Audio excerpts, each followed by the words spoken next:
big part of, because I'm listening to you, and you've described some pillars that have contributed to who Michael is as a man now. Yeah. Right?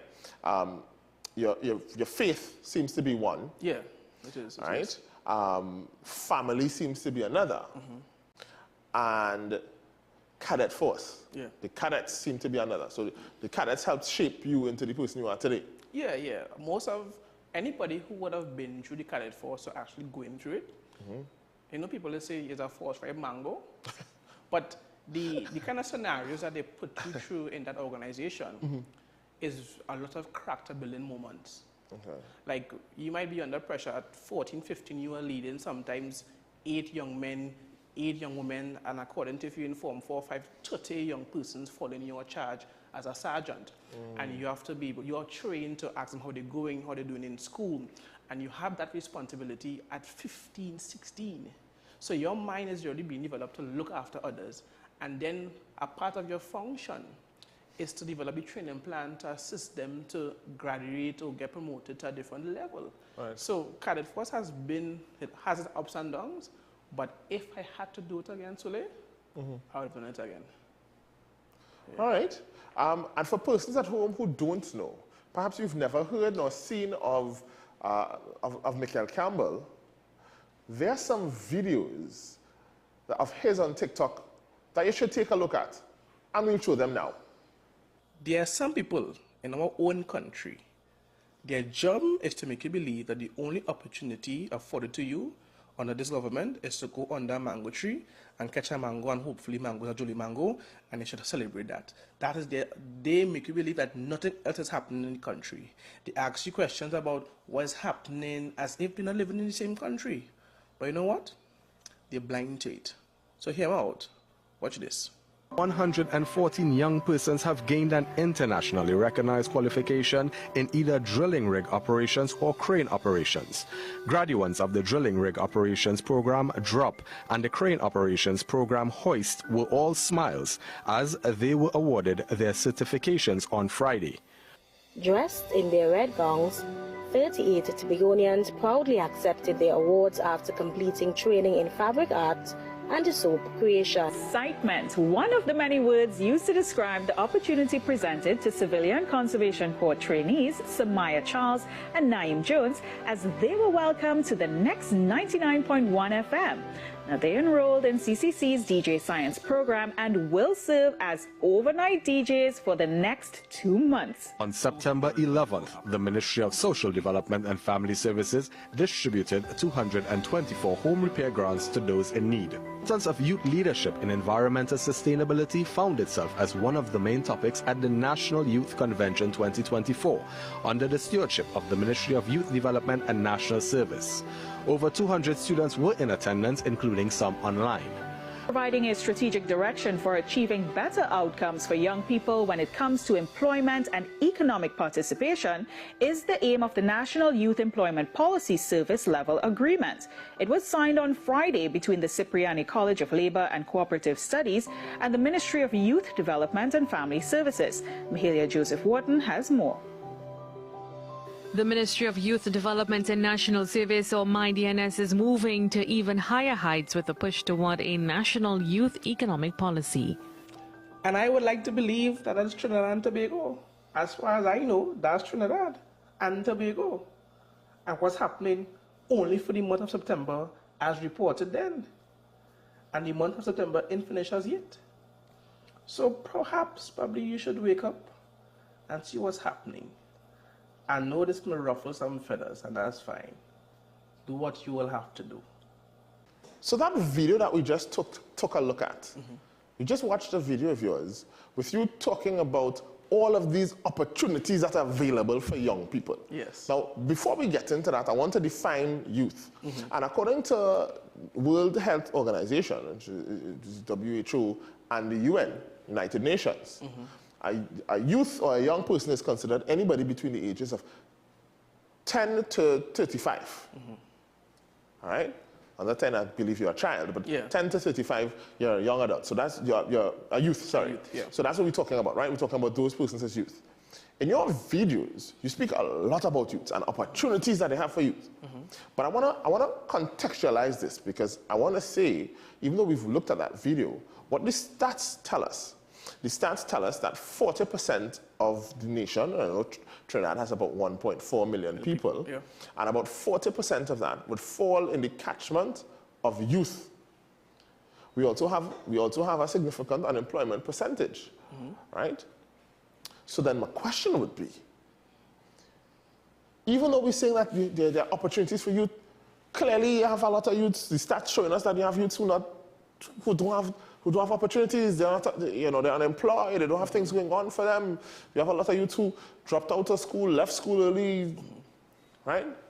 How could you sit there and say that there are all these opportunities in face of the stats that say there's a high level of unemployment, and that 40% of the nation is youth? Right. And the unemployment isn't retirement. The unemployment is no work. Right. Yeah. So how do you respond to that? I would start off by saying that we have to become more familiar with the facts. And the facts is, even though that the unemployment rate is what it is, and you have young people who may not have been successful in their application of being a part of the programs being offered, the fact is opportunities are still available. And let's start with that. Because if I'm to tell you, Sule, that nothing is happening, what nothing means ground zero, radio silence, absolutely nothing. And with those videos that you saw there, it is me responding to those who are pushing a narrative. Fellow young people saying that nothing is happening within the country. And now if I could go on to break down that there are people who are unemployed and it is no fault of the government. And if you... So whose fault it is? It had to be somebody's fault? It's somebody's fault. Because there's one sector believing that the government has to provide employment for all, which is impossible, because that ought to be a private sector and government partnership. Right. And two, I go to school for the past 10 years, from kindergarten, preschool, primary school, secondary school. With no cost, I had breakfast and I had lunch free. And when I left that institution, I have nothing to show for it. Meaning, maths, English, whatever course I would have chosen, and I left there and I said, well, I didn't qualify for anything. And I'm not speaking to those who had circumstances at home that would have impacted their studies. Because you can hear about multiple stories of persons who would have had tough times and they still were triumphant at the end. But to those who really and truly went to school, come out and then expect government and everybody else to do something for them, how could you employ somebody who is not unemployable? Hence, with the myriad of opportunities being offered by my DNS, this is where the opportunity, a second chance, is being offered to young persons. When you say my DNS, for those of us at home who have no clue who your DNS is. Right. Good one. That is the Ministry of Youth Development and National Service. Okay, so my DNS is really an acronym for the ministry. Yeah. Right, okay, yeah. All right. So they are offering young persons a next opportunity in partnership with UTT to actually go back to school, to get the passes, to get the qualification to become more employable. So now when these opportunities present itself, of course, not everyone will be successful, but bit by bit, cohort by cohort, brick by brick, and we say mortar by mortar, the house will be built. Now, to be the devil's advocate here, Sure. right? To be the devil's advocate, it sounds like you're defending the PNM. Right. Right? It sounds like you're defending PNM and the government. Right. Right?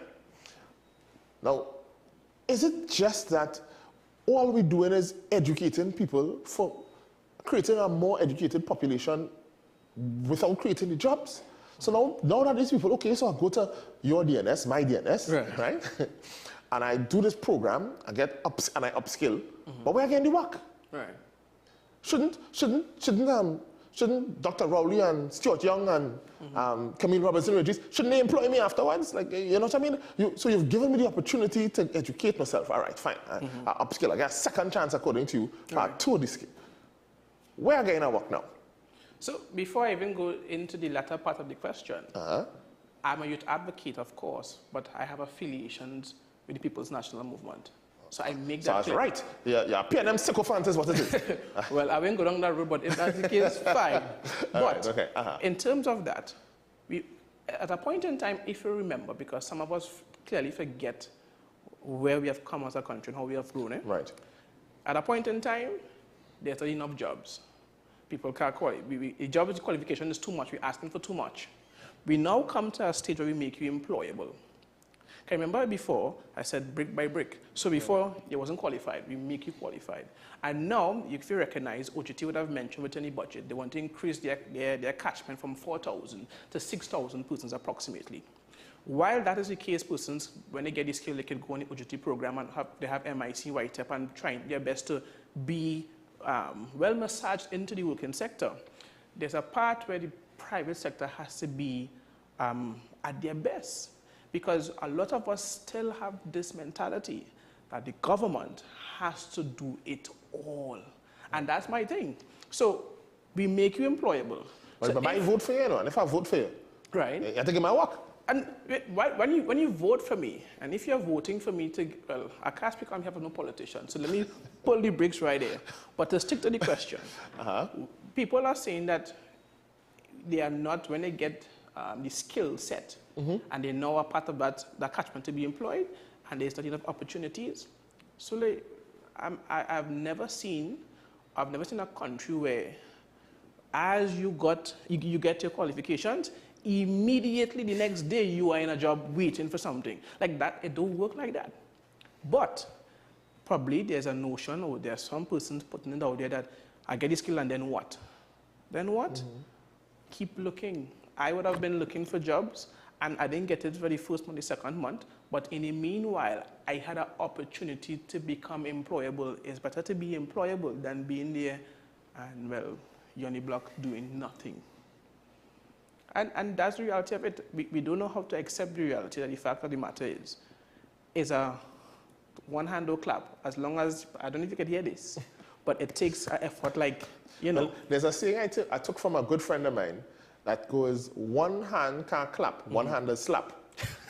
So when one hand is slap, it don't clap. Right. Right? Okay. So if you're looking for one hand alone to come and feed you, yeah, what you're actually doing is slapping me. I like that. So one hand don't clap, it is slap. Okay. Once the slapping coming towards me, I'm fine. Right? But let's get back to the crux of the matter. We're talking about here about 440,000 youths or so, right? And you're talking about increasing that program from 4,000 people to 6,000. That isn't even a dent, a drop in a bucket in relation to the amount of young persons or youth who need to find some level of employment. Right. Not all of that number are unemployed, of course, but that's the amount of youth on average generally we're looking at. And we're talking about OGT providing 6,000 people, increasing to 6,000 people, right? That's a drop in the bucket, especially when you have one of the complaints I have faced when I work with youth all the time, and those of you at home, you all can agree with me or not if you're aware, but people argue all the time. A young person coming out with qualifications, the first thing people ask them for is experience. I say, but how I'll have experience if you don't employment? Yeah. No, that's valid. So, yeah. So you have to employ me for me to have the experience. And you don't want to employ me until I have the experience. So OJT was the answer to that, which, of course, was a brilliant answer. But you're talking about 4,000 people versus 440,000. Right.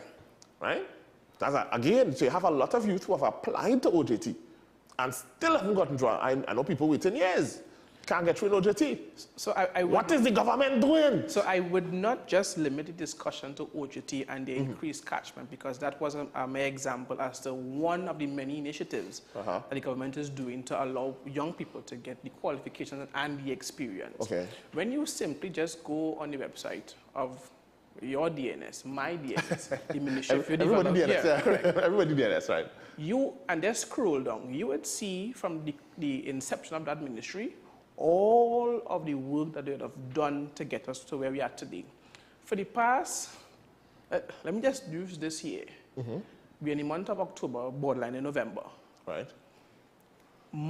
Each month, there was a graduation or the commencement of a program.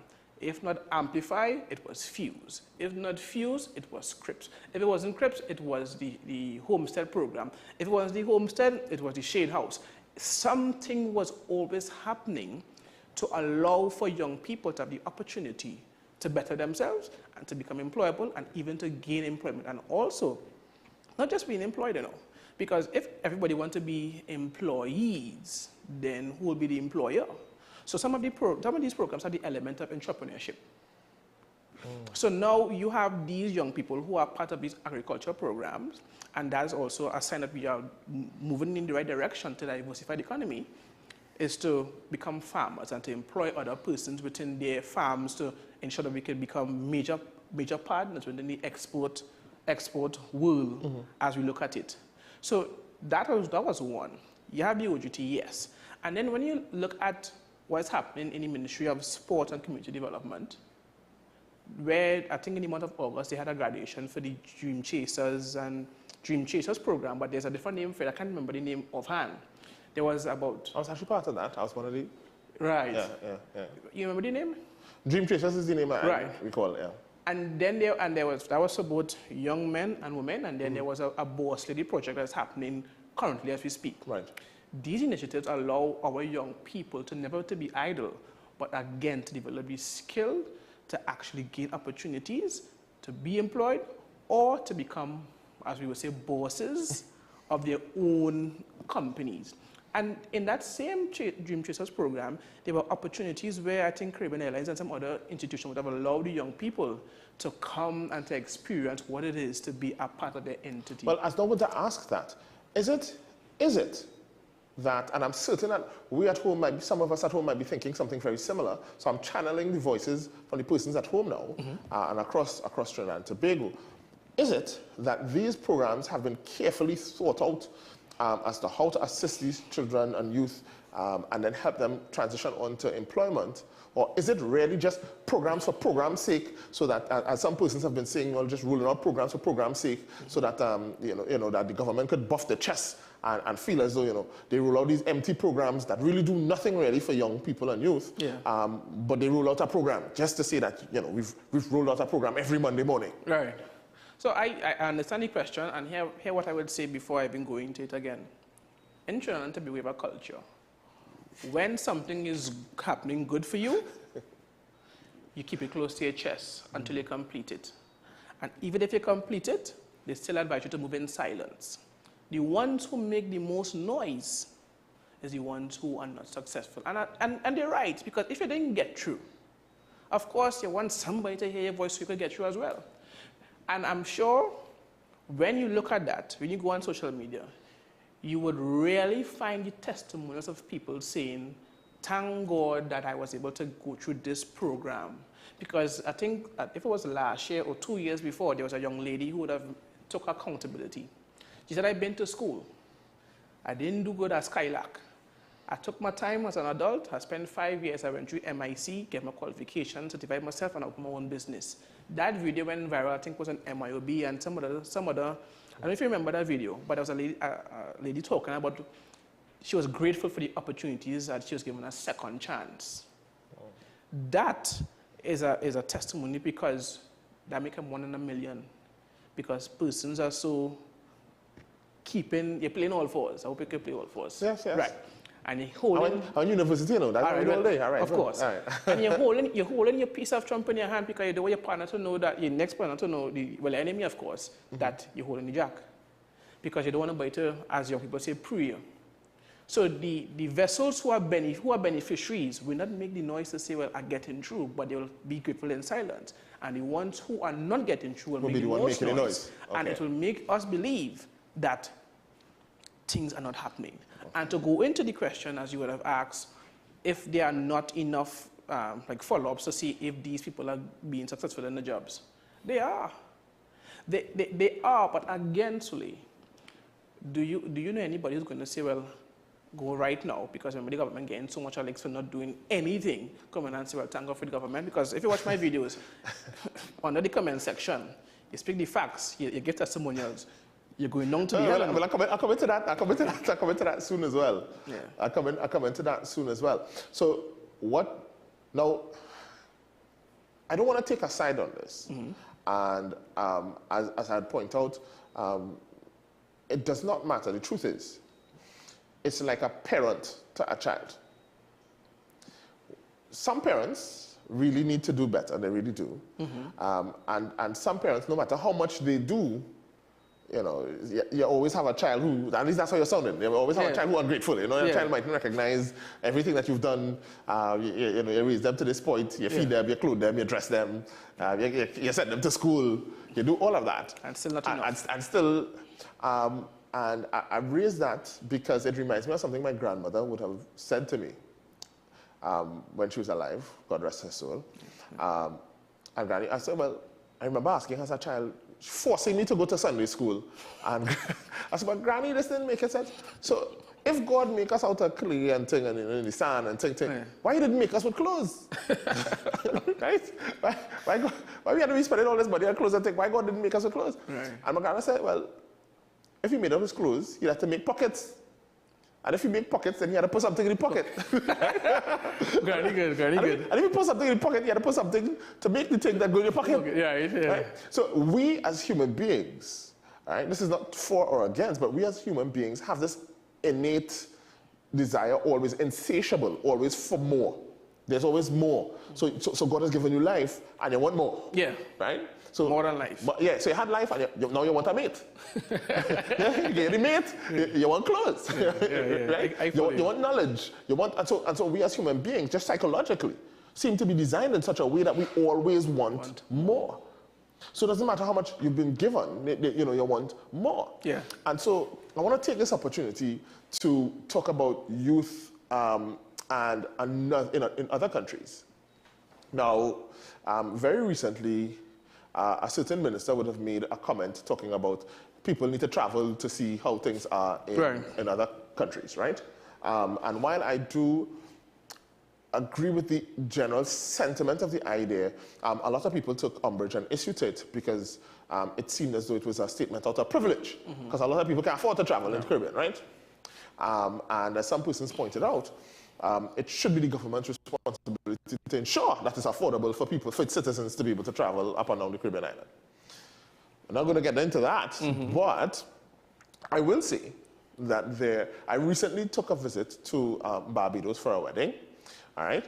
And very lovely wedding. It was nice people, it was real nice, right? Lovely wedding in Barbados, but the cost of living in Barbados, people, if you have ever been to Barbados, any of you all, first of all, the ticket airfare to get to Barbados is expensive. You're looking at almost $3,000. And after you get there, the cost of everything in Barbados, but Bajan is now almost 2 to 1 US. 2 to 1 US, yeah. Right? The cost of living in I went to Barbados and I went in Massy, Hilo, right? Because there are Massy stores throughout Barbados. Right? And I went there and I started to compare the cost of the items on the shelves in Trinidad that I usually complain about to the cost of the items in. Okay, go ahead. Go ahead. the cost of the items on the shelves in Barbados. Whew. A little grocery run in Barbados cost me about 40 US for just a couple items, juice, some juice and stuff. You know what I mean? So I paid like, I think I paid 6 Bajan for the orchard juice, the big orchard juice, right? And remember, that's 2 to 1. So if you're talking 2 to 1 US, that, you know, and the US is, let's say US is $7. $7, yeah. Yeah? Right? So, and I paid 6 something for that across there. For a juice, right? Here, that juice is $12, $11, right? So, you know what I mean? That is, I've paid, and when I look at gas, for example, I was paying, I think, almost $2 a liter. If you're paying $2 a liter in Trinidad and Tobago, expect a riot. Ain't no way. So I do understand the sentiment because it is not even $2 TT a liter in Trinidad, and people are, you know, the cost of living, we complain regularly about it. Whereas it was either $2 Bayesian or $2 US a liter, right? Yeah, I paid. Yeah, it's expensive, right? And we as Trinidadians often cry, you know, Mia Motley, and we want, we want Mia to come and run Trinidad and take, we love how she speaks. Take. But when we examine other aspects, I feel as though some of the general day-to-day living of cost of living across there, they encounter some of the same issues we have in terms of unemployment with youth and so on and that kind of thing. Some very similar issues. It's us looking over the fence and seeing what we think is a greener pasture. And complaining. No, but so you remember recently again, on the famous platform of TikTok, there was a lady from St. Lucia who was saying that Trinidadians and Tobagonians have to be so grateful for what they have. Because they have to pay for their CXC. Yeah. And the SCA. And the SCA. God knows where I would have been if my mother had to pay for SCA and CXC. I might have been at S another year. And that's the thing. I think I don't want, as a youth advocate, yes, I am not going to speak on behalf of the minister, but to add context to what it meant. Sometimes when we don't appreciate what we have in Trinidad and Tobago, because we have an experience to hear other persons say, you really are blessed people. It doesn't mean that we are perfect. We are far from that.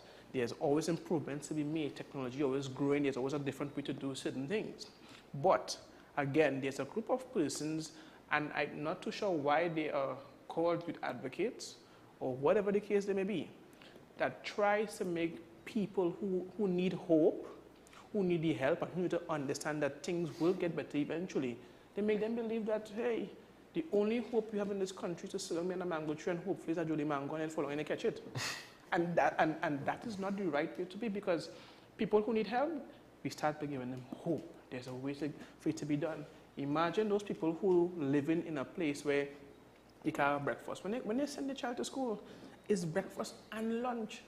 So like, I don't know if you could recall at a point in time, I used to go to school hoping for that bhaji pie, because that was helping my mother, who was on her own, had to send me off, and we couldn't prepare breakfast. I remember you just have fight for roti, box lunch roti. Come on. Yeah, fight for box lunch roti. Come on. So, I mean, and to add context, yes, everybody could travel, and sometimes your work may not be as good for it, but there are people who you could just ask, you ever traveled before? Could you share with me, like how you just shared the experience? Yeah.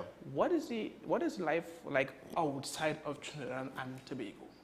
Well, like, there's a point in time when in the US, when they raise gas and gas is unaffordable, riots in the street, but I'm not going down my way. I will stick within in terms of young people and the opportunities that is there for them. And I would tell you, Sule, there are certain programs I would have applied for before I would have started my law degree. And on the first try, I did not get through. Second try, I didn't get through. It's by the fourth try, I was able to be a part of the cohort. Because again, it's impossible to have a program to capture 440,000 persons and say all youth is a part of it. But yeah, I mean, patience is a virtue, although we live in a microwave or popcorn society when things happen. Well, I want to take part of something you mentioned previously and raise this new issue, because I want us to cover, and I don't want us to run out of time, but I want us to cover crime, youth and crime. Now, crime in Trinidad has been escalating. I want to point out statistically, let's be fair here statistically, because I'm giving the facts and the stats. And so in 2020, unemployment stood at, I think, unemployment around youth stood at about 7-point-something%. And up till last year, I think with the last survey was done, it's now down to 4-point-something%, which is a significant, there's a significant decrease, right? Statistically speaking, but again, while 4-point-something% may sound, I think 4.25 or something, may sound small, for those people who are unemployed, it's a big deal, right? And those unemployed youth are good, perhaps several of them are the ones now who are going to be on this topic I'm discussing in terms of youth and crime. Because maybe a lot of that 4% might be the ones who feel like, they feel disenchanted, disenfranchised, they feel as though the system is against them, that there's nothing for them out there, and they have to take right? They have to take. As a youth advocate, what is the government? What is the government doing to try to work with these youths? Is it that the government don't care? So the PNM don't care about people, black people and poor people and things who involved in these crimes or whatever, whoever these persons in these communities involved in these crimes. Is it that they don't care? If that was true, then there would be no programs, there would be no outreaches, there would be no pop-up police forces being done. Many of what is happening today would have been on a standstill. And one of the realities is that not everybody who is in crime, and it was some cliche, chose to be in crime, because they would have grown up in that mentality thinking that that is the way, that is the life, and that is the truth. And then there are those. So not that they didn't have the opportunity, they just grew up in an environment that shaped them in a particular direction. Because, for instance, there's the real story, Soleil. A man is to walk up to a member of parliament and say, I now make $8,000 a day on the block MP on a Friday. What job you could get to match that? How would you begin to answer that question? Because now, that young man is seeing himself as making money that we have to spend probably, the ordinary common man have to work a whole month to make. He make it on a Friday. During morning time. And then you want to come and tell him, there's this program here for you, but you're not going to make that amount of money. You have to grow. And it goes back to... But the programs have a stipend as well, isn't it? Yeah, for those persons at home who don't, okay. Yeah. So most of these programs, while you're learning, there's a stipend component. Like YTEP have a stipend, MIC... But it's not $8,000. No, it is. it is not. Because if we are so fortunate to be paid to learn, you are being paid to learn, but still it isn't 8,000. But going back to that, the cultural mindset is that, listen, I need a fix here now. So you could do whatever you want. The government could do what they want. As you were mentioned before, your parents could do as much as they could do. But at the end of the day, it boils down, yes, to, all right, the young person, because I grew up in a home. My mother would donut boys. You like donuts? She used to donut boys, and I used to get them donuts. Mommy, thank you. But there's a point in time when she was not home because school over at 2:15, and she finished work at 4 o'clock. So there's a hour and some change there. Yeah. And on the block, there's my partner named Slippers, and he used to be drugs, the Slippers, because he always in a Slippers. All right, okay. And my mother used to tell me, I don't want you on that block, but still, he was one of the only male figures at that point in time I could have gone online with and talk to. And a good day, the police would have pulled up. And Slippers wasn't no mentor anymore. He was the fastest man in our Slippers. And I had to play like I go in the shop. And that scared me because my mother was trying to show me, at a point in time, if the police is coming for you, coming for him, everybody is going on as well. Now, I could have said, well, mommy, it was hard for us. Nothing is happening. Again, I honestly believe it's a joint effort, because you would know, as a psychologist, is much more deeper than a conversation that the city government is doing this, because some of these men who need the help can't even leave their communities. And then you want persons who don't know that life to go up in the community, so offer it to them, and there's a gap that we can't communicate. So he frustrated, he's scared, you scared, and the information just dropped there in his laps. So I do commend the effort that is being done, but again, as I said, sometimes in the conversation, that there's always more to be done.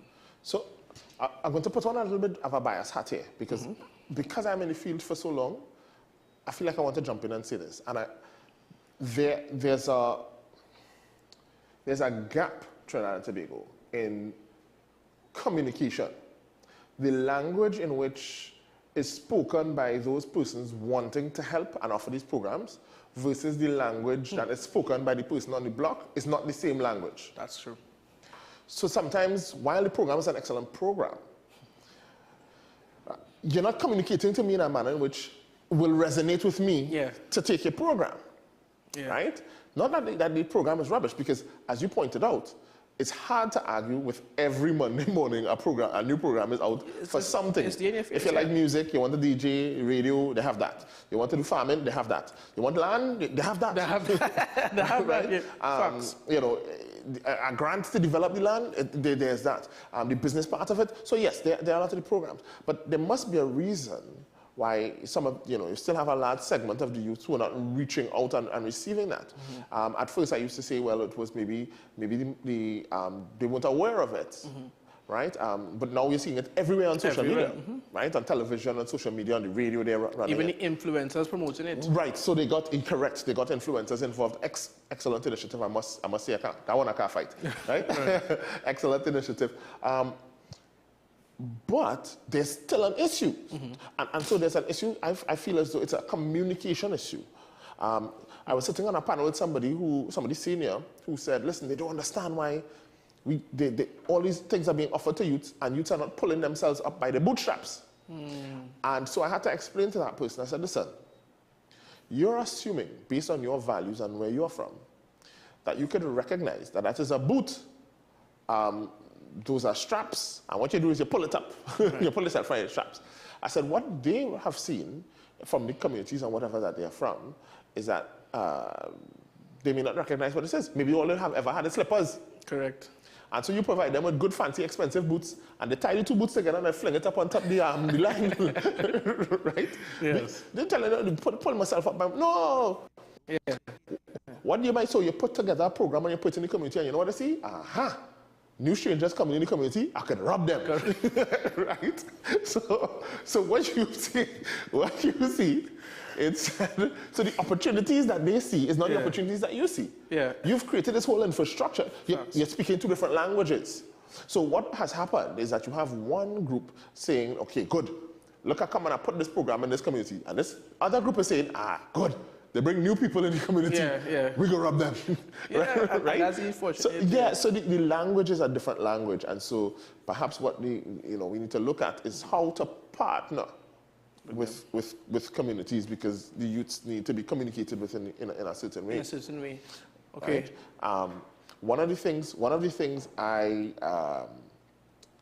advocate, and hopefully soon, Trinidad and Tobago, I'll be releasing some literature on it. One of the things that I talk about is that in these communities, there is structure and there are strengths. So strengths, for example, there's a respect order. Right? You can't mess with that. There's an order, right? According to some people, there's an order in the order. I think you had to follow, right? And there's a certain level of respect given to certain people, a hierarchy. People complain. You and I, Trinidad and Tobago, may complain and say that we don't understand what these things about this gold chain and so on and whatever. But for them, a gold chain is an investment in their wealth. They don't have a bank account. So you wear in your wealth, you wear in your reserves and so on your person. On your person, correct. Right? Yeah. Just like Granny, you put in your money on their mattress. Yes. You put in your, so if they come a hard day and things rough, you take off one of your chain and you pawn that. Right? So it is not that they don't have a value for money, but their value system in terms of how they value their money and how they wear it is different from ours. Right? You might take your money and buy a new car, and they might take their money and buy a new chain. And that might be different value system. Yeah, the value system is different. So what it means is not that we have to change the value system, but we need to understand it to be able to bring programs that kind of match that. And even have young persons who are from the community who would have changed their life for 180 to be at the table with the discussion when you're formulating those kind of programs.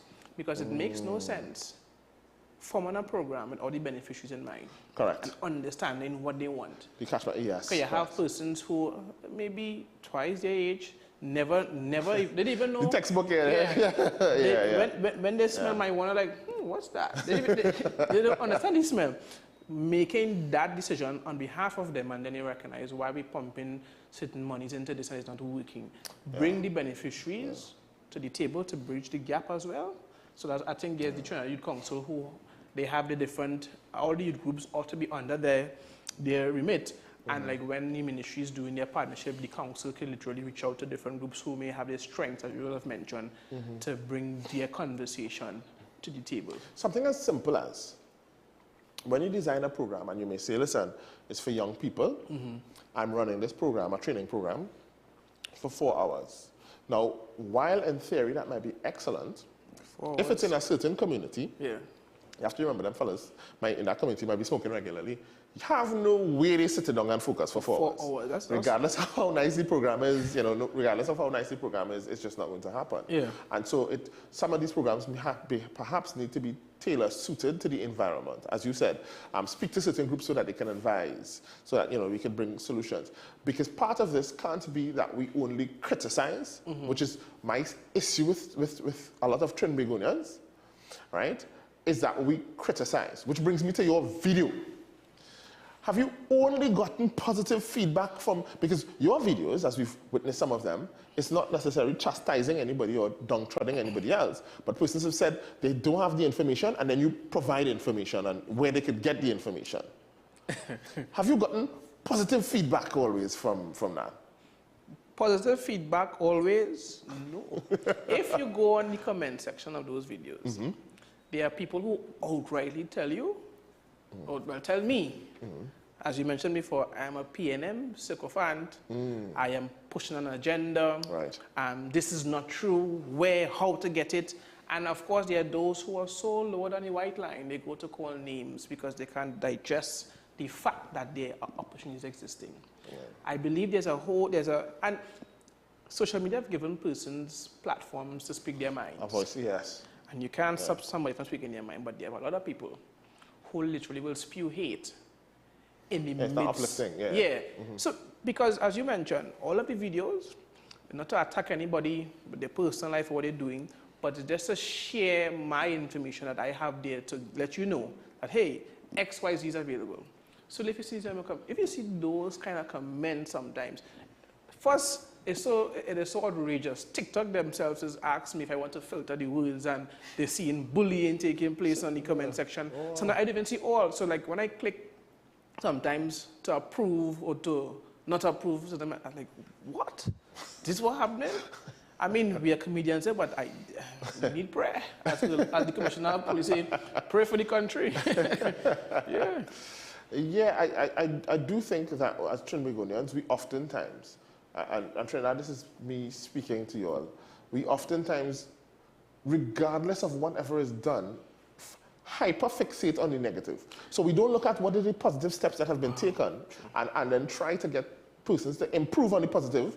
We take a negative standpoint, a negative approach. So instead of saying, okay, all right, so you've done this so far, good job with this. Maybe we need more of this. Yes. Which is, we've praised the positive thing, we've acknowledged that there's something as a gap missing and provided a solution. Instead, we often don't look at solutions, we don't look at the way forward, we don't look at what is positive, but we just criticize. So we only take the negative thing and hyperfixate on that negative thing. We can't continue to be a people who only focus on the negative things. I believe there are some persons who are leaders in their own right that champion their own personal agenda to make sure and to look as if we are a banana republic. and that's how I genuinely feel and believe, because you cannot look at Sule and Sule tell you, I am here, and you say, no, you are not here. What is happening with you in your mind? And if we really and truly put whatever agenda we have aside, and actually, if it's young people we're talking about, they are the future. You tell me about young people, and you show a positive group of young people who are within your country, there's hope. But when you use young people as tokens for them to say that nothing is happening for them, what are you doing? Because those who are saying nothing is happening, ask them what to do. If you ask, I asked one person who would have said, now you're talking rubbish. I said, have you ever applied to the programs? The person was like, where to go? It's not there, it don't exist. He asked where to go, it do exist. So one, we recognize that probably out of all the influencers and all the media and all the work, there's still more work to be done. Okay, fine. Yeah. But in his way of saying it do exist because he never seen it, doesn't mean it doesn't exist. And when you bring it to him, that's not true. Yeah. So you're the psychologist. What is happening? But I rest, as I pointed out, I do think that we hyperfixate on the negative, particularly if, for example, we have an innate bias. So let us say, for whatever reason, let's say I don't like you. Let's say I think you're too dark, and I don't like you because you're dark, right? And and in actuality, anyway, I don't want to go down that road now, but I was going to take it to a political scale because there was one point where some persons were saying certain persons couldn't be a leader of the country because they were too dark. And I was asking, what does one thing have to do with the other? Right? You psychologist, you gotta help me with that. But let's say that I have an inherent bias. I dislike you because I just don't like you, right? I find you're too dark. You get a good-looking wife and thing too early and thing, and I'm vexed. I told it. I didn't see, right? I told it. I'm vexed. Right? Now, inherently in that, if I hold on to my bias, then even sometimes when you come and you say, Sule, here's an excellent thing for you. You know, you're into psychology and think, look, some information here that can boost your business. Right. My bias, I might be so biased that it colors my lens, right? And trying to be, you need to be careful. You need to start asking yourself, and all of us have biases. Are my biases coloring my lenses, and how so? Because now I might be cutting off my nose to spoil my face because I have a bias. Because I say, I don't like this man, boy. I just don't like him. He's too dark, his wife too nice, he get married too young. You know, you have a lot of things that I find you don't deserve, right? And so, which is another thing, we like to decide who deserves what when. So if I tried and I didn't get it, and you try and you get it, I vex because, you know, you, right. So, which I feel goes back to this kind of slave mentality kind of thing that we've embodied and accepted. But my bias could color that. And so I may not accept something that might be good for me, that comes from you because I say, correct. So it is very possible, Trinidad, that if you are not a fan of this government, you're not a fan of this regime, regardless of the good work, regardless of how positive, regardless of any, they could do all the influencers, they could do all of that, you still wouldn't accept it because you don't trust them. You feel as though, you know, you don't like this government, you don't trust this government, you don't like them, right? And because of that, your biases have now colored your lens. And it is now difficult for you to even accept facts. It's difficult for you to even accept facts. And that's right. And that's the strong reality that we face every single day. When you see people, you read articles, you even see testimonials of young people who are beneficiaries of the program. I can tell you, Sule, I have no persons who have a PNM party card, but they are beneficiaries of the government policy. Imagine that people who are saying that the government only helps their own, because there's a statement I see on the TikTok videos as well. Right, yes. Okay. Only helps their own. Ask, do you feel when they go to apply for the government, they actually, do you have a party card? Or who you vote for? No. It is the policy. Well, maybe, because some people say this, because PNM is supposed to be a black party. That's the perception in Trinidad, right? And the other party, UNC, is seen as an Indian party, right? So maybe the argument could be made, if your name sounds black, maybe they might take in your PNM. If we look at Gate, and what during the deceased Patrick Manning days and what we would have done with Gate, everybody from Chinese, East Indian, African, Douglas, whoever, would have gone through that system. And some of them are doctors today, some of them are attorneys, some of them are plumbers. They would have been able to benefit in some form or fashion. Right. And to say that based on the song of your name or how you look or who you probably vote for, that you cannot be a beneficiary of good government policy is erroneous. Because I can tell you this, my wife isn't no African. So when they go tell me I'm married and I'm sorry, I'm married to UNC, that don't make sense. We have to stop that sort of racism within the country, and we have to continue to advocate against it, because here's why. When you go to the health center and a doctor sees about you, you may see that he's a East Indian.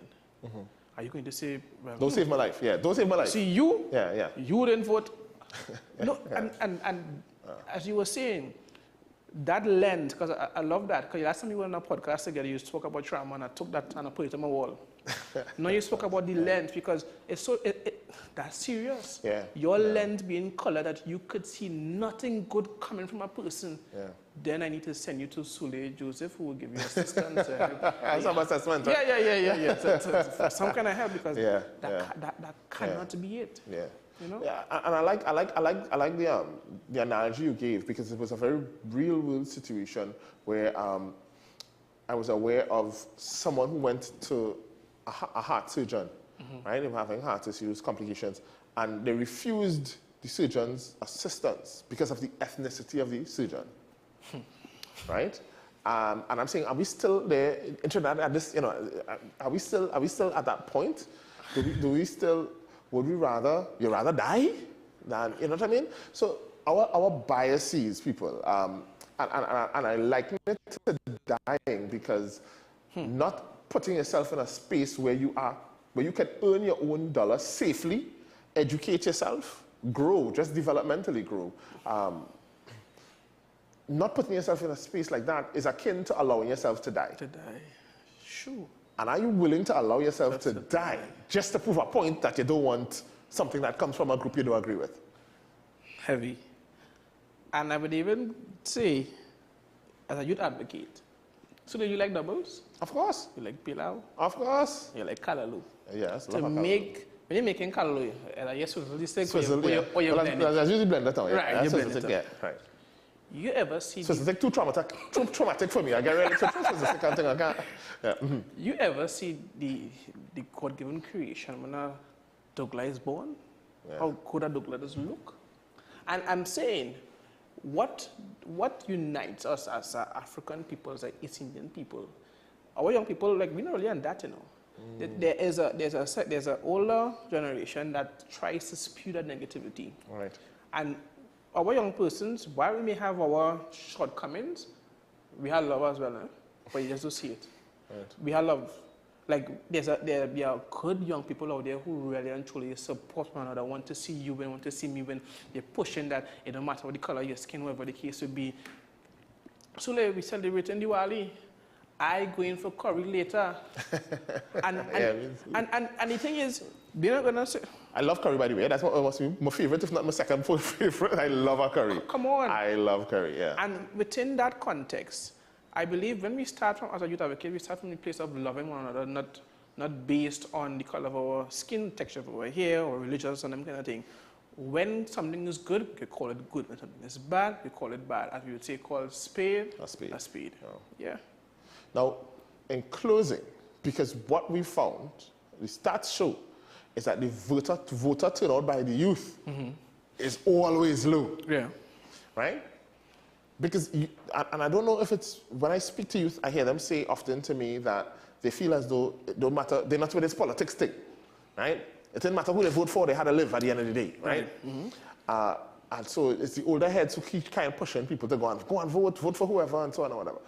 What would you say to youth? Should they continue this trend of staying out of politics and not voting and so on?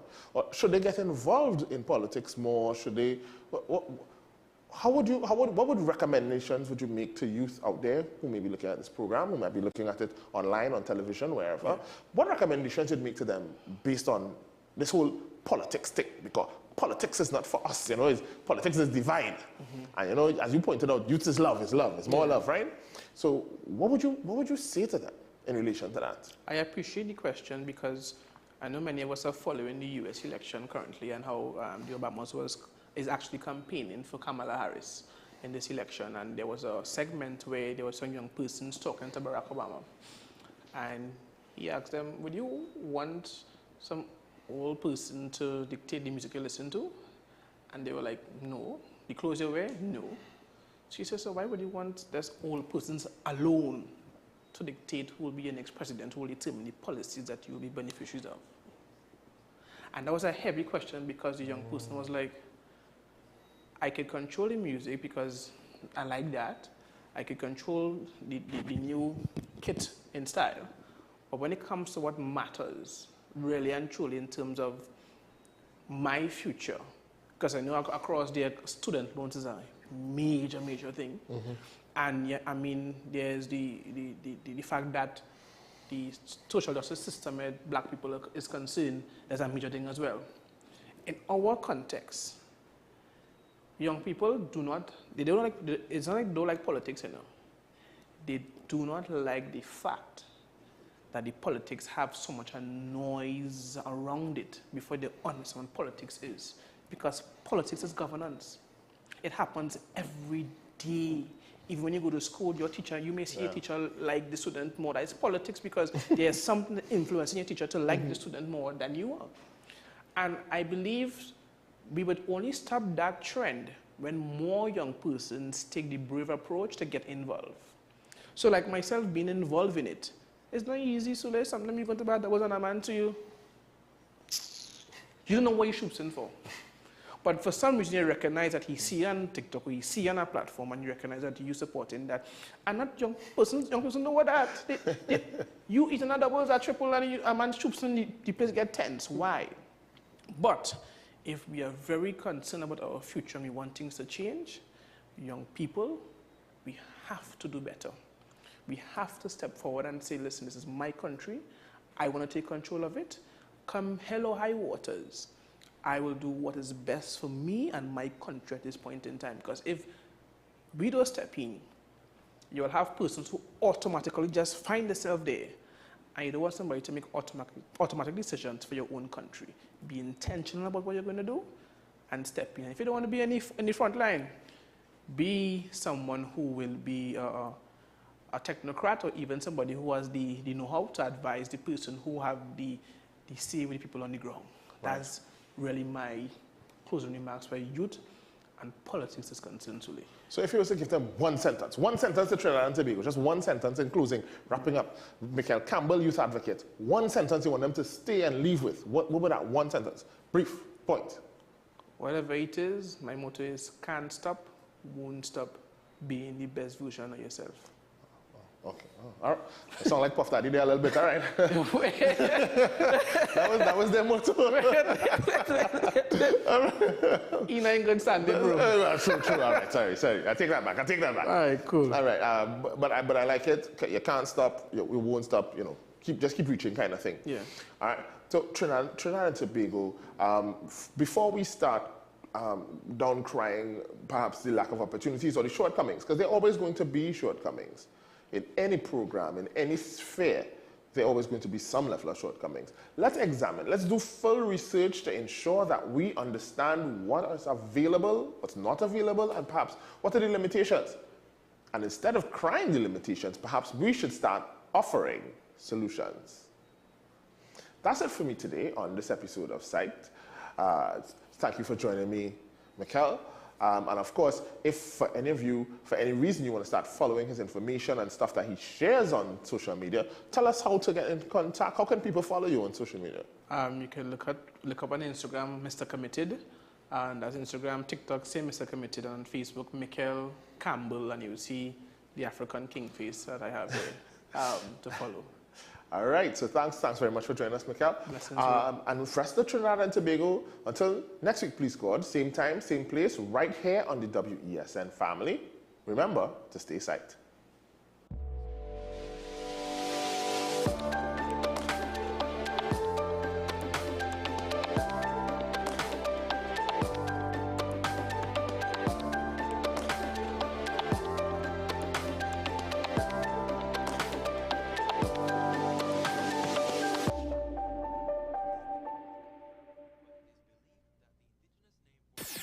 WESN.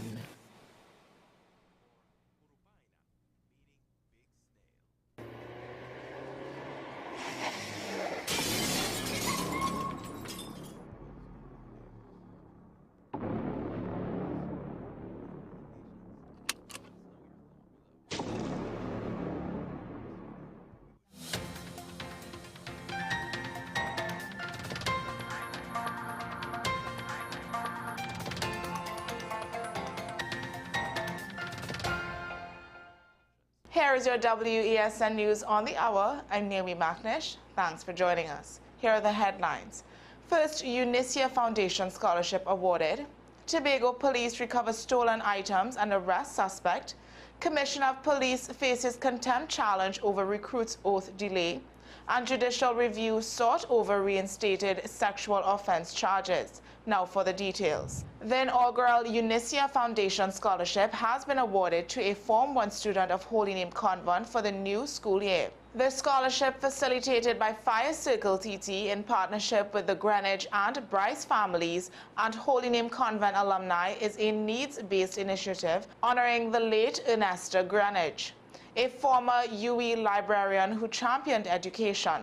ICNTT said the scholarship continues her legacy of quietly supporting promising students. A 55-year-old man was arrested on November 24th after allegedly robbing a U.S. citizen at Mount Irvine Beach, Tobago. The victim, a 58-year-old Californian, reported that his iPhone 14 Pro, GoPro camera, credit card, and cash was stolen from a bag he left on a tree while surfing. Police tracked the phone to Scarborough, where officers arrested the suspect near the port and recovered the stolen items. The victim identified his belongings and investigations ongoing. Police Commissioner Earle Harewood Christopher has refused to allow police recruit Avielle Williams to take her oath, citing concerns over her fitness for duty. This decision follows legal advice to pause Williams' progress pending a background investigation. Williams has filed a contempt of court application claiming the Commissioner of Police defied an October court order allowing her to continue training and take her oath. The case, presided over by Justice Joan Charles, has been adjourned to January 24, 2025. Harewood Christopher defended her actions, stating her legal obligation under the Police Service Act to ensure only suitable candidates join the service. Williams' attorneys are seeking penalties, including imprisonment or asset seizure, for the Commissioner of Police's alleged non-compliance. A woman is challenging the police's decision to relay sexual offense charges that were previously dismissed by a High Court master. She argues the move violates the Administration of Justice Act and constitutes abuse of process. The charges, first laid in April 2021, were discharged in October after prosecutors failed to meet court deadlines. However, police refiled the charges in November, prompting her judicial review application. The applicant claims AJIPA requires an appeal to the Court of Appeal for such cases and says the relaying undermines the Act's intent to streamline pre-trial proceedings and enforce compliance. The matter is before Justice Devendra Ramprasad, who will decide if the case can proceed. Well, that's news to the hour on WESN. I'm Naomi McNish. Thanks for watching.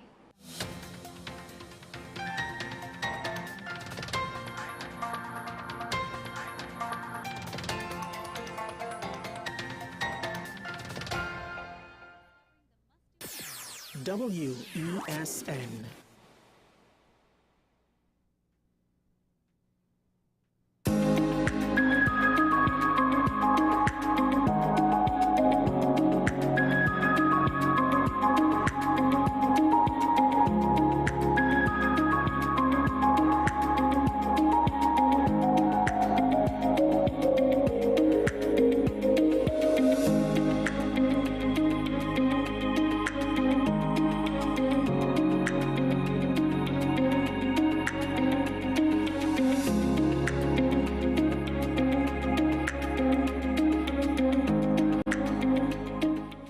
On this episode, we are speaking about meningitis in children.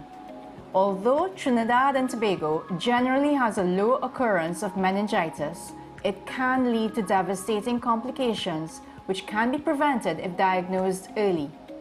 Any delay in diagnosis and treatment can result in serious long-term problems such as hearing or vision loss, which may be partial or total, as well as seizures and problems with memory and concentration. Today, we are pleased to welcome to the program Dr. David Bratt, a practicing pediatrician for close to 50 years. Today's Vitaminutes features folate. Folate is a natural form of vitamin B9, water-soluble and naturally found in many foods. It plays a key role in breaking down homocysteine, an amino acid that can exert harmful effects in the body if it is present in high amounts. Folate is also needed to produce healthy red blood cells and is critical during periods of rapid growth, such as during pregnancy and fetal development. Good sources of folate include dark green leafy vegetables, such as turnip greens, spinach, romaine lettuce, asparagus, Brussels sprouts, and broccoli. Beans, peanuts, sunflower seeds, fresh fruits, fruit juices, whole grains, liver, seafood, eggs, and fortified foods and supplements. And that was today's Vitaminute.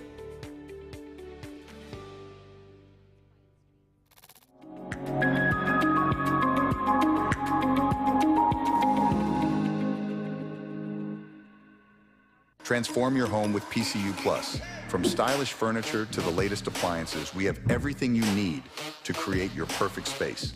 At PCU Plus, we offer fair prices and affordable financing options that are cheaper than hire purchase agreements. With convenient locations in San Fernando, Tobago, Arima, and our lifestyle showroom in Barataria, you're never far from the best deals.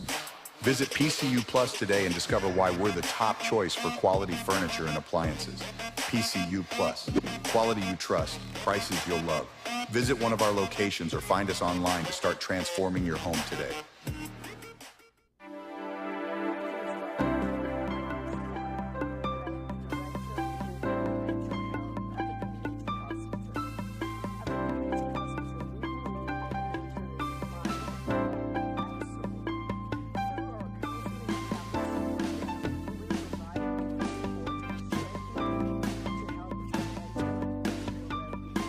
Give us a call.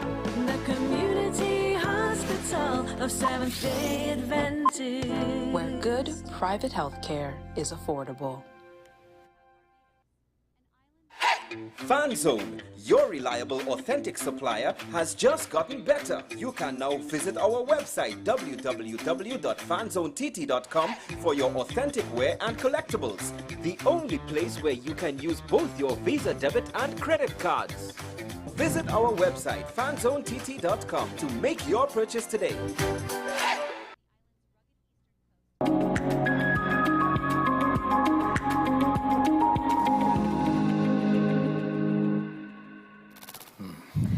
So tell us, Dr. Brad, what exactly is meningitis? So meningitis is a very serious illness of basically of children, although adults can get it. And it's an inflammation of the meninges, which is like a very fine, thin plastic. It actually has 3 layers, but we'll forget about that, which surrounds the brain and encompasses the brain and sort of keeps it in its physical shape, as well as offering assistance to it, to the arteries and so on. And it has a predilection to get infected by germs. How will germs even get into the brain through the skull? How is that possible? Through the blood, because of course the blood part in your body goes everywhere. Right. So if you have, for example, let's say a common scenario is you have a bad cold, and the tubes that drain the middle air. The middle air is part of your nose. A lot of people don't understand this. So it secretes fluid. And if the cold blocks up the middle air, the drainage of the middle air, the fluid accumulates there. Anytime fluid stagnates anywhere, it tends to get infected. Correct. Same thing with the middle air. It gets infected with bacteria, and those bacteria then travel in the bloodstream. Usually, sometimes it can, through a local process, get into the brain too. And it infects this membrane that surrounds the brain, which sort of protects the brain too. Okay. And it causes serious illness. If you have meningitis, you're very sick, that's hospital. But not everybody gets meningitis after a cold. So who is predisposed to getting something like that? In children, we're really not too sure what the reasons are. We always talk about whether they have an immune deficiency of some sort against that particular germ, or is there some defect in the meninges itself, or is there something wrong with the bone structure surrounding the brain which allows bacteria to get? Most of the time we don't know. We really don't know. And most children who have meningitis and recover from meningitis don't get meningitis a second time, unless, again, like I said, there's some defect of the central nervous system, which predisposes them.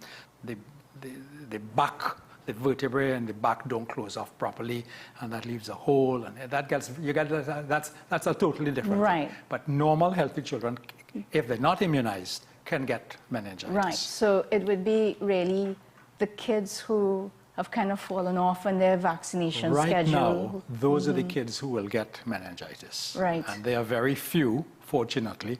In Trinidad and Tobago, we have a very good, very solid immunization program as far as meningitis is concerned. Right. So that I don't think they're seeing very many cases of meningitis in our public hospital, in our hospitals, because of course these cases don't end up in private nursing homes. Private nursing homes can't take care of children who are seriously ill. You have to go to people need to know this. You have to go to the public hospital, whether it's Mount Hope or San Fernando or Sangre Grande. So let's talk first off signs and the symptoms of meningitis. What would that look like?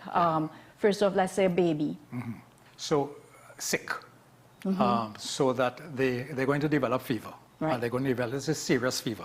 This is not your little, I think the child feeling warm. Not responding to Panadol at all. Not responding to Panadol. The child is lethargic, the child is not drinking, the child is not eating, the child probably is going to be vomiting, the child is going to look very, child may be breathing heavily, real sick child. Yeah. In the beginning then, it's sort of difficult because it may start or just as a child who is not too well, the baby is not eating that much, a little peevish. Yes. And then it gets irritable for me, is more serious than peevish. And then the next thing, you have a child who may even be convulsing. And then that's having a seizure. Having a seizure, yes. Stiffening up and then relaxing. Jerking, right. Unconscious, and that sort of thing. Once it gets to that baby is serious. So you really have to stop it before. So the mums out there were looking on. Yeah. What would be, we want to pick it up early if it's happening. Yeah. What would be that telltale sign for the mums to know, all right, hospital, this is serious? Yeah, baby not eating. Baby not eating, but that's what babies do. Correct. They eat, they sleep, and so on and so forth, they smile. Baby stops smiling, important sign, baby not eating, baby lying down there too quietly. Yes. And that's a serious thing because I've seen babies brought into a hospital and the parents say the baby's sleeping, but the baby's sleeping too much. No, something's wrong. Those are the signs. Good. It's difficult. It's difficult for a mother, especially a young mother. So the thing is, if you're not sure, go. Take the baby, have somebody tell you, no, this baby it's not serious. It doesn't have meningitis, it doesn't have pneumonia, it's not dehydrated. But because in the beginning, children, in the first 24 hours, children may be sick. They may be going to get very sick. But they don't look very sick. They're not behaving that bad. They're a little bit quiet and so on. And then it starts to progress. And a word of caution. The disease that progresses at night, and you're scared at night, and you think something is wrong with your baby, take the baby to the hospital. That's right. Take the baby to the hospital. Too many times you see parents, they go, well, we'll wait until the morning. No, don't wait until the morning. Yeah. Concerned, the baby's not looking well, the baby's vomiting and not drinking, you can't get the fever down, take the baby to the hospital. Because things happen very quickly with kids. Very quickly. Yeah, very quickly. They get sick very quickly and they get better very quickly. Yeah. So once they're refusing food and water, that's a problem. Yes. Not Fever, responding, not smiling. Not smiling, Yeah, those are all important signs. So don't hesitate to pick up the phone to call. Yes. Just go straight to casualty. Go straight to It casualty. have to be a public hospital, not your GP. If you go to your GP or you go to one of the private nursing homes, they're going to send you to the public hospital. And time is of the seriously ill child, essence. they're going to send you there right away. And what should they expect when they get to casualty? They're going to have to go through a lot of tests. They're going to see their baby going through some... Yes. Some poking. Well, the first thing that is that the baby should be attended to as rapidly as possible. Yeah. So you have to tell whoever sees the baby the first time, my baby is really sick. I don't like the way my baby is looking. I need you all to see the baby right away. Yeah. And then they're going to take the baby away from you. If the baby is really sick, they have to take the baby away from you. You may not be able to see the baby for a while they take blood, put up a drip, and in the case of meningitis, they're going to do a lumbar puncture, which means putting a needle into the back of the baby to obtain some of the fluid from the brain. That bathes the meninges. That bathes the meninges to see if there's infection in it. Yeah. And once there's infection in it, once they see that, and sometimes when you do this, the fluid comes out and you can see it's pussy fluid. Yeah. And once you see that, your drip is up, you give the first dose of antibiotics. And that first of antibiotics is crucial because that is what really starts killing the bacteria and prevents the infection from progressing into the substance of the brain itself. Correct. And then damaging the substance of the brain. And now you end up with a child with damage to the brain who has a big head, or who is paralyzed, or who can't hear, or who can't see. And then those are some of the serious complications of a child with meningitis. So it's important, I think, that the parents are aware that the tests that have to be done are absolutely essential. Yes. They are a bit, they are invasive. Yes. You know, as you said, the lumbar puncture, it's not, I mean, yes, we do allow parents to see, but it's not for the faint of heart, but it's so absolutely necessary because not only are we going to diagnose, we're going to actually be able to know which bug is in there and what antibiotic is sensitive to that bug. Yes. So we know exactly what to In the beginning, you give the most common, you assume it's the most common bug, and you give the most common antibiotic, which covers a lot of bacteria, because it's, what we're concerned about really is bacterial meningitis. You can also have viral meningitis, but that is much more common, but much less dangerous. You know? So that's that. You need to do that lumbar puncture. Do all the kids have to do a CT scan? Not necessarily. Okay. Not necessarily. It would depend on how sick the child came in. It would depend on how sick the child looks after 24 hours, whether you decide to do something more extensive. Right. Yeah. So the child will normally be in the hospital, if diagnosed, and would be in the hospital. 10 to 14 days. Yeah, on IV 10 drips, days IV drips. as well as antibiotics. Yes. Worst case scenario, there are complications that may occur if the child is not brought in a timely fashion, and so the treatment is delayed. Yes. Or child, let's just talk about that scenario first off. Delayed treatment, you will have complications. Yes. What are the complications of meningitis? Well, the most common one is hearing loss. Yeah. That's almost, if it's delayed and serious, that almost certainly is going to happen. So after the treatment, you're going to have this child's hearing evaluated, because it's it affects the nerves of the hearing nerve. That's a common one. Another one may be that the child may have some degree of paralysis of a limb, so being able to move a hand or being able to walk well. So that's a serious one. And actually, anything that you can think of that the brain does well, it can affect the brain. So things may not turn up for years until the child starts going to school, and then you realize the child has a problem in learning, a little slower, little more clumsy, coordination, things like that. Yeah. A little not as be emotionally stable, a little unstable emotionally. All of those things are things that are possibility. Really? Okay. Yes, depending on what part of the brain ends up being affected by the infection due to delayed diagnosis and delayed treatment. So should all kids who've been diagnosed, treated for meningitis, all of them get auditory testing? They should. Testing for their hearing? And they should get followed up for years. For their milestones. Until they're in school, and you're doing good in school, and then you can really relax. Up to what age? Like, we're talking about high school? Yes, until they're 11. Yeah. Till 11. Yeah. Okay. Yeah. Yes. And even so, after that age, there may be some problems. We don't see much meningitis anymore, because we have a good immunization program, which started as far as meningitis is concerned, it started in the 90s. Yeah. And it has continued well. It's routine. All of the children receive. So we are talking about causes of meningitis. So basically, it's either viral or bacterial. And what type the of viral bacteria? are not too important. Okay. The viral, it's very common. Mumps gives you, and measles and stuff like that. And we already have that on the schedule. We have that on the schedule. So it's 3 bacteria that cause bacterial meningitis. One is Haemophilus influenza, type B, right. Which is a nasty little character that causes a lot of illness. It causes ear infections.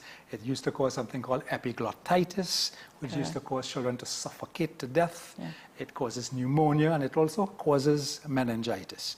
And of course, it's called a type B. So it's called H. Haemophilus, I. Influenza B. It's called, the vaccine is called HIP. The HIP vaccine is routine in Trinidad and Tobago. All babies Everybody get it. gets it. 2 months, 4 months, 6 months, 18 months, 5 years. Right. It's routine. You're supposed to be not allowed to go into school unless you have at least 3. But that's another story about children who go into school and they aren't immunized. So that's the first one. The second bacteria that causes meningitis is the pneumococcus. Yes. The pneumococcus, which causes pneumonia especially, but it also causes pneumococcal meningitis. Maybe about 10% of the cases we used to see was pneumococcal. So there's a vaccine for that, and that's either the Synflorix. Is it Synflorix? I forget. The one we're using now in Trinidad is the Prevnar 13, which we've been using for years. And that's every kid in the health centers. In the health centers. We're offering it. You get it free. Okay. You can just go in and get it, and the nurses will gladly get it. They're happy to give it to you too. The third bacteria that causes is meningococcal, the bacteria called meningococcal, which fortunately we don't have in Trinidad as much as other countries do, so we don't give it routinely. A lot of students, however, who want to go away to study, and especially if they're going to be sleeping in the dorms, yes, they have to take them. They have to get the meningococcal vaccine. Let's talk a little bit about that. So, okay, my kids, they're getting ready to go to university. I'm not even sure if they would have been vaccinated for that. What do I do? It's available in the health centers. Yeah. It's available privately. So all you need, if most of the university forms, the college forms, right. I'm not sure about UWI. I don't think UWI UWI doesn't request it, no. But if you're going away, there is a form to fill out, and one of the things they will ask you, if your child is going into the dorm, then you have to give us, you have to tell us you don't want it, otherwise he won't be allowed in the dorm. Yeah. Because otherwise we want the child to have it. And that is usually given when they're about 15, 16, 17, 18 years old. Yeah. From your experience, the significance and the importance of vaccinating our babies before they get into school. Talk to us a little bit about that, especially when it comes to something that's so preventable like meningitis. Yes. We have a good program, and we have been able to control. When I started at Port of Spain Hospital in 1977 with Dr. Webb and Dr. Cameron, and Dr. Ramkisoon was there, and Dr. Dial was there. Wow. All the old stages were there. We would have meningitis cases and cases of epiglottitis on Ward 43 and 44. And in South, Dr. Isahak Mohammed, Reggie Cox, who were the 2 pediatricians that, talking about the original pediatricians there, those 4 people, Dr. Ramkisoon, Dr. McDowell up north, Dr. Mohammed and Dr. Cox in South, they saw meningitis all the time. They always had 1 or 2 cases of meningitis on the ward. Yeah. And we lived through the introduction of the vaccine in Trinidad in the 90s. So I'm talking about, we would have experienced almost 20 years of seeing children with meningitis and their complications on the ward. Vaccine introduced, and in 10 years' time, we're not seeing meningitis anymore. Brilliant. And we need to continue that because the bacteria is still out there. People don't understand this. The bacteria doesn't disappear. It's there. Yeah. It's just waiting to find somebody who is not defended by the vaccine. And this vaccine is, by the way, this vaccine is safe.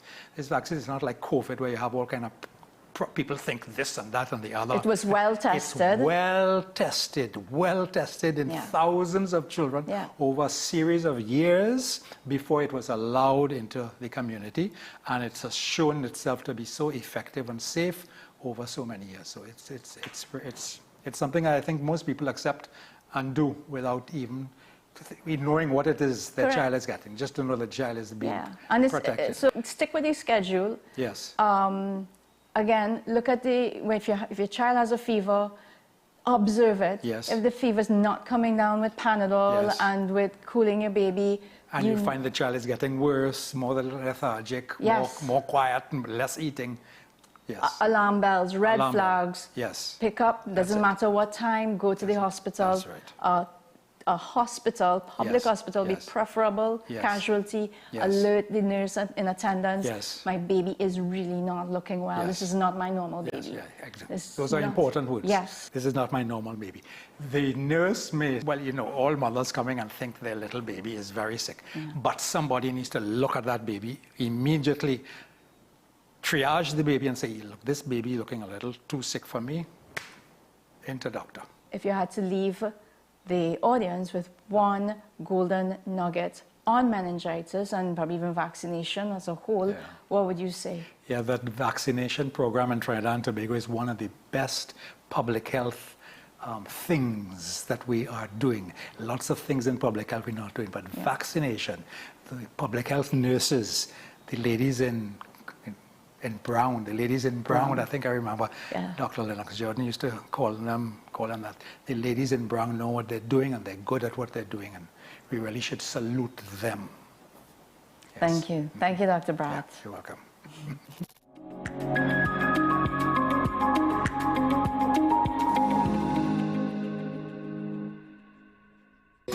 Take some time for yourself or spend some time with the family at Sandy Point Village Hotel. Enjoy our various studio and suite apartments, self-contained with their own kitchenettes and Wi-Fi. We also have our famous 100-foot swimming pool and our beachfront restaurant, the Steak and Lobster Grill. And our location in Crown Point puts us near the center of activity from the nylon pool to the local nightlife. Call us and make your reservations at 639-8533, 389-2378, or email us at sandypointvillagehotel@gmail.com. Hello there and welcome to AM Prime on WESN Content Capital. Before we even start this repatriation and reintegration process, we've already failed, or are we doomed to fail? You've got to invest in the institutions that you've established to carry out those sorts of core functions. We now get into the regional updates to give you an understanding of what's happening across our neighboring islands. We have available a number of films that are worth showing. So it was day one when the French Revolution started to develop the concept of universal human rights. What happened this time is unprecedented. It's one of the largest terrorist attacks in history. Let's welcome Carl to the program. Carl is over there next to Seth. Hello, Carl. Silky anteater or pygmy anteater, and we have two of the three species of anteaters right here.